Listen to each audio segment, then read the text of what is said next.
Bonjour. La séance d'aujourd'hui, c'est la résolution de l'équation trigonométrique tangente x égale à A avec A, un nombre réel. Propriété. Cette équation est définie pour les nombres réels x différents de p sur 2 plus k, tel que k appartient à z. On sait que la tangente est définie sur les nombres réels différents de p sur 2 plus k. Donc, pour résoudre l'équation tangente x égale à A, il existe un réel alpha dans R, un réel alpha tel que tangente alpha égale à A.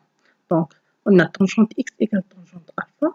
Alors, les solutions de cette équation sont les nombres alpha plus k, tel que k appartient à z. Donc, l'équation trigonométrique tangente x égale à A est plus facile que les autres.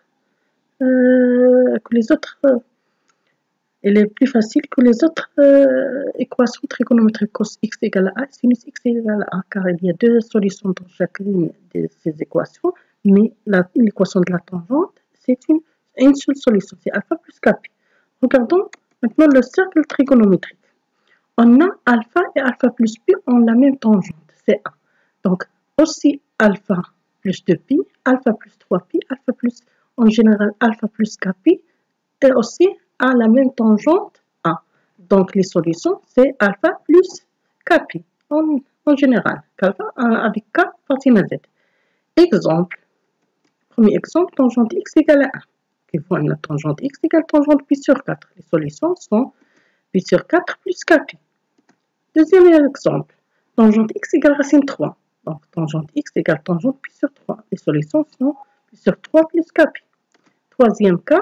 Troisième exemple, tangente x égale 0. Tangente x égale tangente 0, donc x égale kp. 0 plus kp, c'est kp. Donc, S égale kp, tel que k appartient à z. C'est tout ce qu'il y a pour cette équation. Donc, voilà trois exemples à voir. On passe exercice. Exercice 1, résoudre dans R les équations suivantes. On a tangente x plus 1 égale 0, tangente 3x moins pi sur 3 égale tangente x, etc.